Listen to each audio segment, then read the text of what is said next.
Cerita kali ini cerita yang dialamin sama keluarga gue sendiri. Oke. Keluarga gue punya ART baru, namanya tuh Mbak Nur. Mbak Nur, oke. Jadi Mbak Nur ini tuh babysitternya adik gue. Nih gue ceritain ya.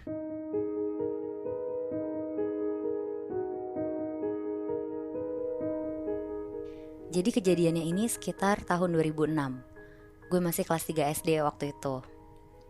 Mbak Nur ini tuh baik banget. Bahkan gue sama adik gue aja nyaman banget kalau sama si Mbak Nur ini. Oke. Dan Mbak Nur juga kalau sama gue apa-apa diceritain tuh sama dia. Sampai akhirnya Mbak Nur baru sebulan dia kerja, dia tuh ngomong kalau dia tuh suka mimpi. Tapi mimpinya tuh aneh banget. Apa mimpinya? Jadi Moy, kata Mbak Nur, mimpinya itu tuh dia ngelihat nenek-nenek bongkok, tapi dia nggak tahu itu tuh siapa. Hah? Nenek-nenek ini tuh selalu berdiri ngeliatin Mbak Nur dari depan kasurnya Mbak Nur. Oh, ini mimpinya tuh juga ada di tempat yang sama berarti? Iya, Di rumahnya Nadila ini? iya di kamarnya si Mbak Nur ini. Oh. Gue udah langsung merinding ya. Tapi nih, katanya mimpi nenek-nenek ini tuh muncul setiap si Mbak Nur ini lagi dapet. Oh. Dapat kan biasanya 5-7 hari gitu ya. Haha. Nah nenek-nenek ini tuh selalu ada 7 hari berturut-turut di mimpinya Mbak Nur ini. Wah. Anjing, kesian banget Mbak Nur. Wow. Tapi di mimpinya ini tuh benar-benar cuma kayak lagi ngeliatin Mbak Nur doang mimpinya. Dari arah kanan, kadang ganti sisi ke kiri. Ya tapi Mbak Nur nyoba buat gak terlalu mikirin. Mungkin emang nyeremin sih kalau dibayangin kayak 7 hari berturut-turut didatengin sosok yang sama di mimpi lo. Tapi ya karena dia datang cuma di alam mimpi, Mbak Nur masih bisa mikir jernih nih. Beda cerita kan kalau misalnya lo didatengin langsung. Haha. Sampai akhirnya setelah dia selesai dapet, dia udah gak pernah mimpiin itu lagi. Terus sebulan kemudian, waktu dia lagi dapet, pas dia lagi tidur sekitar jam 12 malam, tiba-tiba muncullah nenek-nenek ini di mimpi dia lagi. Oh. Persis sama kayak bulan lalu. Nenek-nenek itu berdiri di depan kasur Mbak Nur. Cuma kali ini mukanya nenek-nenek ini tuh kelihatan kayak lagi marah, dan matanya tuh lebih melotot dari terakhir kali Mbak Nur didatengin di mimpi itu. Oh. Dari situ Mbak Nur tidurnya udah gak nyenyak dan ngerasa jadi lebih takut. Terus gak sampai di situ mimpinya. Nenek-nenek ini tuh makin dekat, jalan ke arah dia, terus loncat ke atas kasur. Astagfirullahaladzim. Di situ Mbak Nur inget, bahkan nenek-nenek ini ngedeketin mukanya ke arah lehernya Mbak Nur sambil ngendus-ngendus gitu. Terus Mbak Nur ini tuh kaget.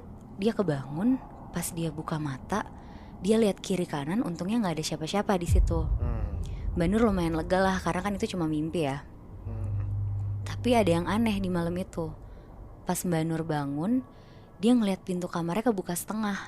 Padahal nih ya, setiap dia tidur, dia tuh selalu tutup pintunya dan ngunci pintunya setiap malam. Anjir, berarti kebuka sendiri? Iya Moy. Oh. Nah, semenjak kejadian itu, besokannya Mbak Nur ini cerita ke bokap gue.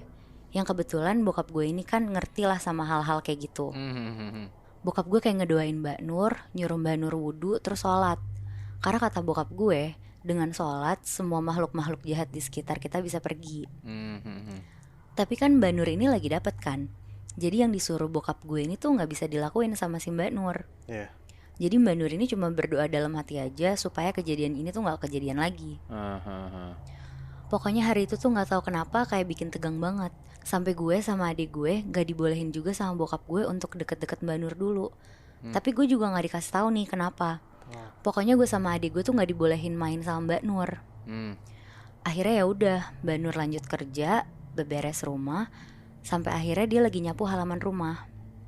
Nyapunya nih sekitar jam 5:30 sore gitulah Moy Bi. Oke. Menjelang maghrib. Iya. Pas lagi nyapu, tiba-tiba Mbak Nur ini kayak denger suara langkah orang jalan gitu. Tapi dia tuh mikirnya itu tuh gue yang jalan ke arah dia. Akhirnya dia tetap lanjut nyapu sampai akhirnya dia mikir, kok langkahnya gak sampai-sampai ya. Akhirnya dia nengok ke belakang buat mastiin. Pas dia nengok ke belakang, gak taunya ada nenek-nenek yang selama ini datang di mimpi Mbak Nur. Terus tiba-tiba nenek-nenek ini tuh lari kenceng banget ke arah Mbak Nur, masuk ke badan Mbak Nur. Disurupin Mbak Nur ya? Iya, masuk, bener-bener masuk. Oh shit. Di situ posisinya gue tuh lagi nonton TV Moy.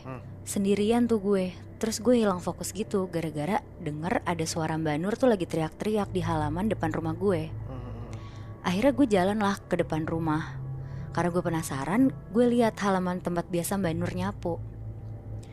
Tiba-tiba gue lihat pakai mata gue sendiri, Mbak Nur ini tuh kayak orang kesurupan, matanya merah melotot, jalannya tuh bongkok, terus ngeliatin ke arah gue sambil jalan ke arah gue.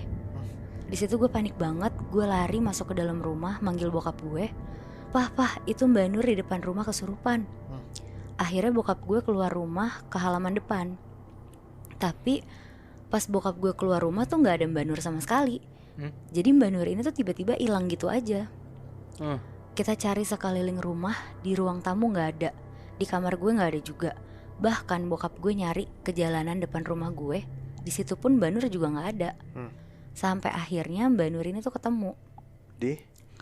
Ternyata Mbak Nur itu tuh ketemu di dalam kamarnya, lagi jongkok di depan tong sampah. Mbak Nur lagi ngejilatin pembalutnya dia yang masih ada darahnya.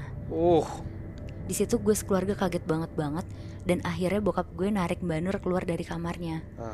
Akhirnya didoain lah segala macam sama bokap gue. Di situ bokap gue ngomong, kayaknya Mbak Nur ini digangguin karena dia lagi dapet dan dilihat dari tempat sampahnya. Mbak Nur kalau buang pembalut tuh nggak pernah dicuci Bi. Jadi cuma digulung-gulung sama dia, terus dibuang ke tempat sampah kamarnya dia. Dan ternyata sosok nenek-nenek yang ngerasukin Mbak Nur itu salah satu penunggu rumah gue yang marah karena tempatnya dikotorin. Oh shit. Berarti sebenarnya alasan dia masukin ke badan Mbak Nur itu bukan karena Mbak Nurnya gangguin ya? Iya. Emang karena Mbak Nurnya jorok gitu menurut gue ya? Iya benar tapi benar. Tapi gue baru inget deh, dari cerita sebelumnya lu pernah bilang kan kalau emang bokap lu tuh bisa ngerti hal kayak gini. Iya benar. Untung aja sih ada bokapnya Nadila, kalau enggak ada yang bisa bantuin gak sih? Iya benar. Iya cuma bokap gue doang yang bisa bantuin waktu itu.